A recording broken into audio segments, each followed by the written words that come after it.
بسم الله الرحمن الرحيم نحمده ونصلي على رسوله الكريم أما بعد أعوذ بالله من الشيطان الرجيم بسم الله الرحمن الرحيم رب اشرح لي صدري ويسر لي أمري واحلل عقدة من لساني يفقهوا قولي رب زدني علما.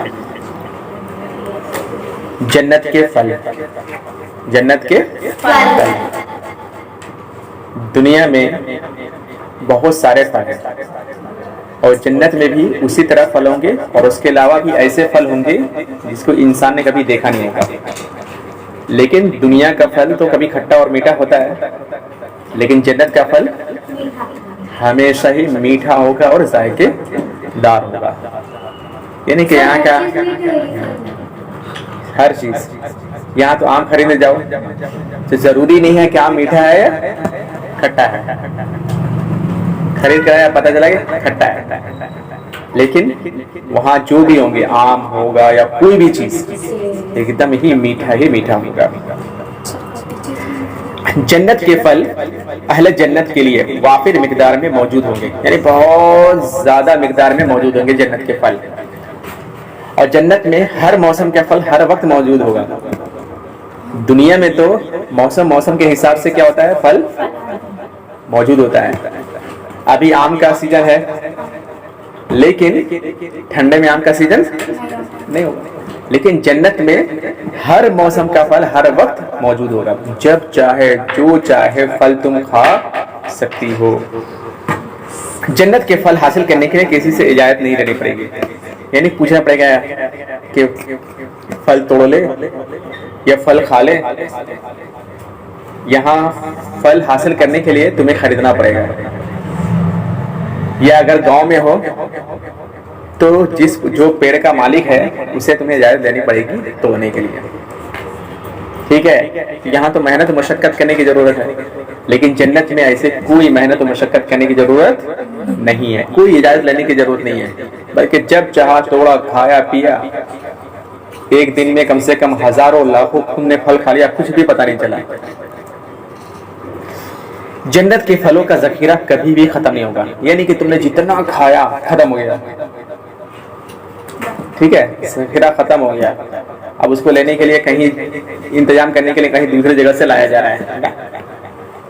وہاں جو جگہ سے توڑا جائے گا وہاں دوبارہ پھل لگ جائے گا، چند سیکنڈ میں لگ جائے گا.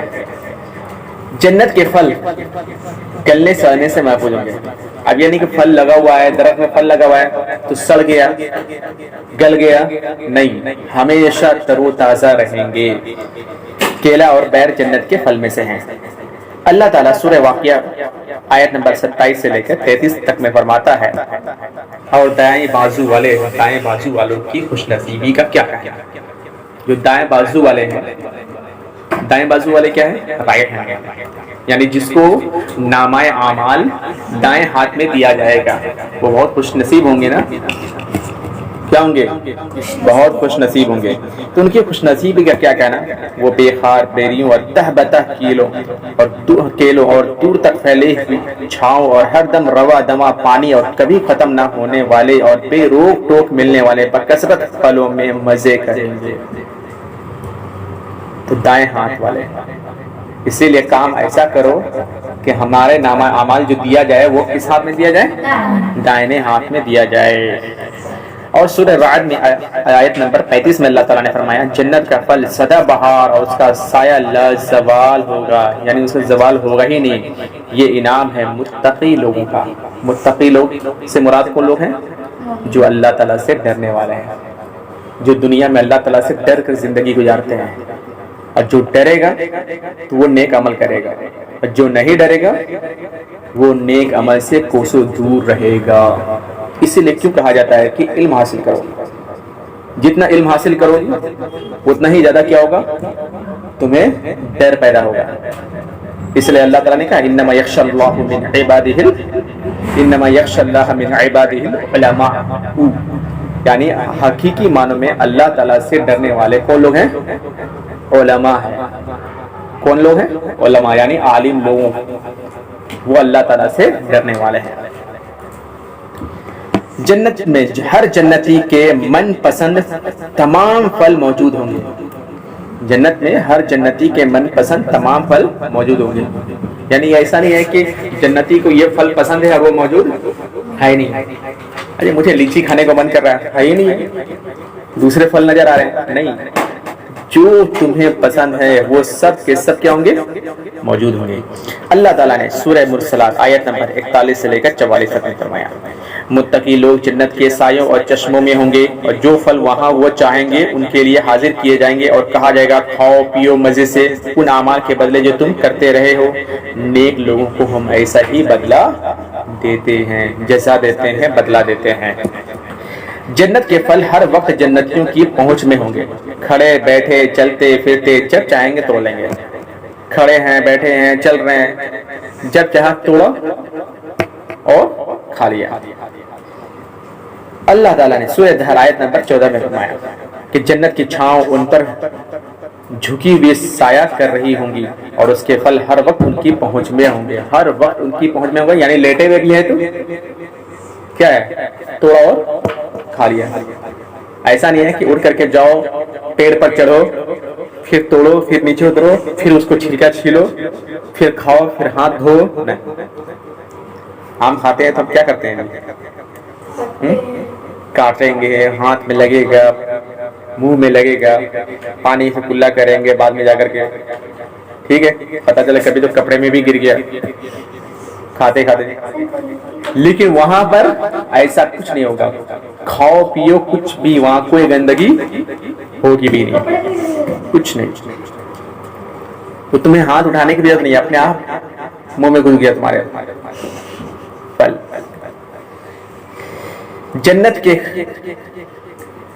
جنت کی جو کھجور ہے مٹکے کے برابر ہوں گی, جو دودھ سے زیادہ سفید, شہد سے زیادہ میٹھی اور مکھن سے زیادہ نرم ہوگی.